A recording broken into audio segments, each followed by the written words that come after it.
Presiden Joko Widodo meluncurkan sekaligus menyerahkan secara simbolis sertifikat tanah elektronik di seluruh Indonesia di Istana Merdeka, Jakarta.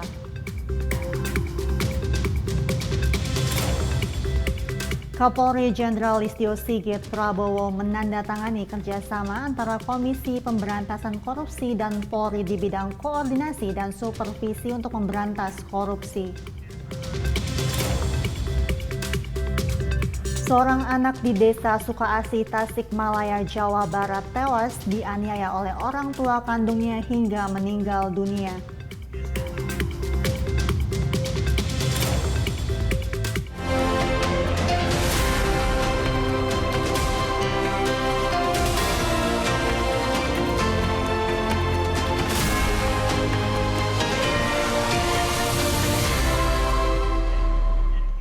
Selamat malam pemirsa, Presisi Utama kembali hadir edisi Senin 4 Desember 2023.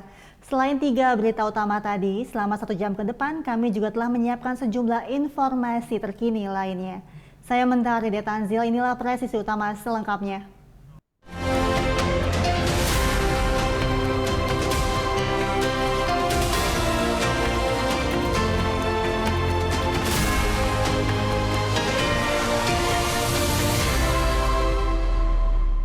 Presiden Joko Widodo menyampaikan bahwa pemerintah akan terus mendorong percepatan penyerahan sertifikat tanah kepada masyarakat di seluruh tanah air.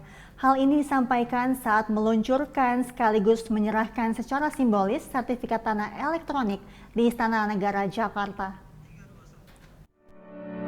Presiden Joko Widodo meluncurkan sekaligus menyerahkan secara simbolis sertifikat tanah elektronik di seluruh Indonesia dalam acara yang digelar di Istana Negara, Jakarta pada Senin 4 Desember 2023. Presiden menilai bahwa sertifikat tanah elektronik penting dimiliki oleh masyarakat untuk mengurangi segala risiko kehilangan dan kerusakan serta memudahkan dalam pengelolaan data.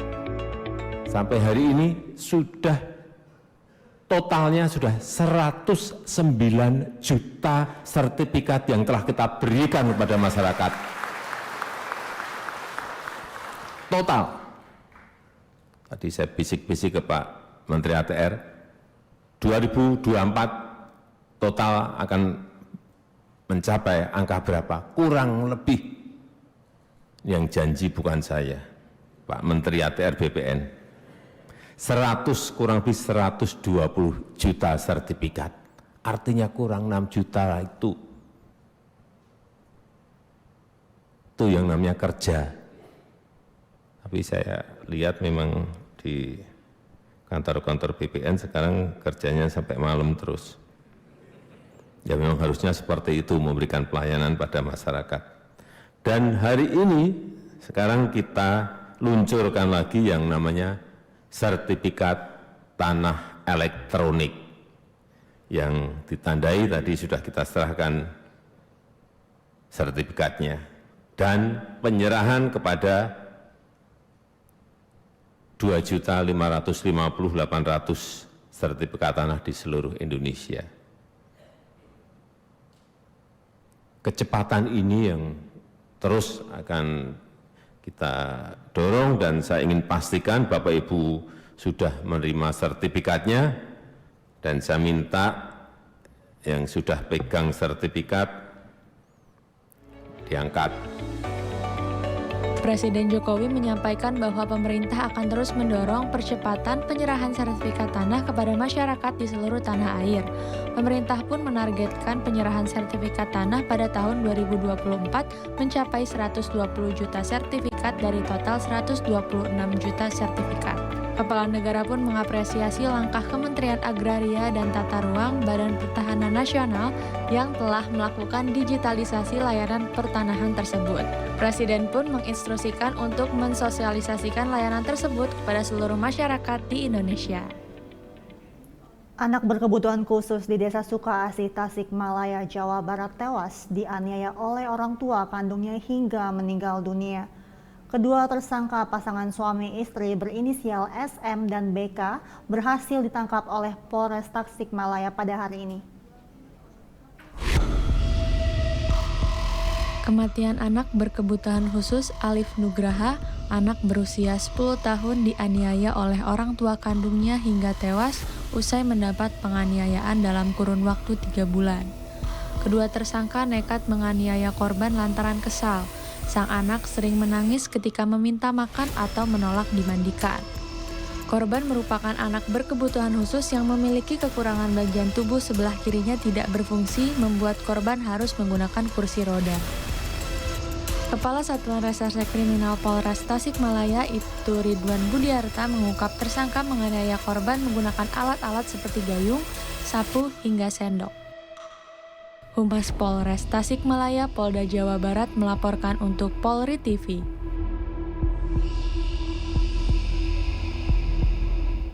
Dan untuk mengetahui lebih lanjut terkait penganiayaan seorang anak hingga tewas, kita sudah bergabung dengan Kasat Reskrim Polres Tasikmalaya Polda Jawa Barat Ibtu Ridwan Budiarta. Selamat malam Pak Ridwan, salam presisi. Selamat malam Mbak Maria, salam presisi. Bapak, terkait penganiayaan seorang anak berkebutuhan khusus hingga meninggal dunia, dua tersangka adalah orang tua kandung dari korban. Bisa dijelaskan bagaimana kronologi dari penganiayaan tersebut? Baik Mbak Maria, seperti yang tadi disampaikan pada saat rilis ya, bahwa memang kronologis peristiwa penganiayaan atau kekerasan yang dilakukan oleh orang tua korban adalah kurang lebih 3 bulan ke belakang pada saat memang diketahui awalnya mungkin si orang tua merasa kesal, merasa jenuh pada saat mengurus yang bersangkutan, seperti momen pada saat mau makan, kemudian mau mandi, sehingga pada saat memang momen-momen kedua momen tersebut yang bersangkutan kesal sehingga melakukan kekerasan terhadap korban. Demikian Mbak Maria. Selain rasa kesal, apakah ada motif penganiayaan di balik itu? Mungkin apakah ada unsur kesehatan mental di sini? Kalau sementara dari hasil pemeriksaan kami, penyidik, tim, bahwa memang dari pengakuan dari para tersangka bahwa memang selama ini mereka tidak sabar dan memang sedikit temperamen ya. Tapi kalaupun memang untuk daripada pastinya untuk apakah memang ada dugaan gangguan psikis atau tidak, kami masih berkoordinasi dan menunggu hasil daripada ahli. Dalam hal ini juga kita menunggu hasil visum psikiatrikum tentunya Mbak, begitu. Sempat diasuh oleh orang tua angkat sejak usia 7 bulan Bapak, dan memasuki usia 10 tahun korban lalu dikembalikan kepada orang tua kandung. Bisa dijelaskan mengapa demikian hal itu terjadi? Ya, mungkin sedikit saya luruskan ya, bahwa korban tersebut diasuh atau diadopsi oleh orang tua angkatnya sejak dilahirkan. Jadi bukan setelah 7 bulan, tetapi memang sejak dilahirkan korban langsung diasuh oleh orang tua angkatnya.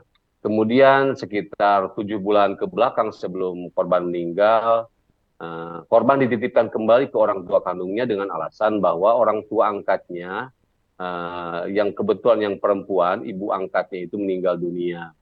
Sehingga si orang tua atau ayah angkatnya menitipkan kembali korban kepada orang tua kandungnya karena yang bersangkutan harus mencari nafkah. Begitu Mbak Maria. Bapak, ini kan diketahui 3 bulan si korban dianiaya. Bisa dijelaskan Bapak, diketahui hingga korban dianiaya selama 3 bulan itu apakah diketahui oleh orang tua asuh yang, maksud kami orang tua angkat yang mengasuh si korban ini? Ya, betul, berawal memang dari informasi atau kecurigaan dari orang tua angkatnya pada saat ya korban meninggal, kemudian dihubungi oleh orang tua kandungnya bahwa korban sudah meninggal, sehingga pada saat itu sebelum dimakamkan, orang tua angkatnya melihat pada kesempatan terakhir dan melihat ada tanda luka di bagian wajah. Nah, kemudian yang bersangkutan, orang tua angkatnya itu mendokumentasikan dan melaporkan kepada aparat setempat sehingga sampai informasi tersebut ke kami, dan selanjutnya kami segera melakukan membentuk tim dan melakukan penyelidikan. Begitu Mbak Maria. Baik Bapak, apakah ada himbauan Anda kepada masyarakat terkait kasus ini karena di mana korban merupakan anak berkebutuhan khusus dan jika kita melihat ini seringkali terjadi karena seringkali terjadi di lokasi di rumah. Apakah dari tetangga tidak ada yang mengetahui kejadian tersebut? Oh ya, baik Mbak Mentari, begini mungkin himbauan dari kami kepada masyarakat sekitar khususnya yang mungkin di sekitar lingkungan masyarakatnya ada anak-anak berkebutuhan khusus agar mungkin lebih peka dan ikut mengawasi sehingga pada saat ada hal yang mungkin dicurigai atau indikasi adanya kekerasan bisa segera melaporkan kepada aparat yang berwajib atau aparat setempat sehingga kita bisa sama-sama melakukan lebih dini pencegahan ataupun mengantisipasi kekerasan terjadi. Demikian Mbak Mentari. Terima kasih Kasat Reskrim Polres Tasikmalaya Polda Jawa Barat Ibtu Ridwan Budiarta. Selamat malam, salam presisi. Terima kasih, selamat malam Mbak Mentari. Salam presisi. Pemirsa tetaplah bersama kami, Presisi Utama akan segera kembali.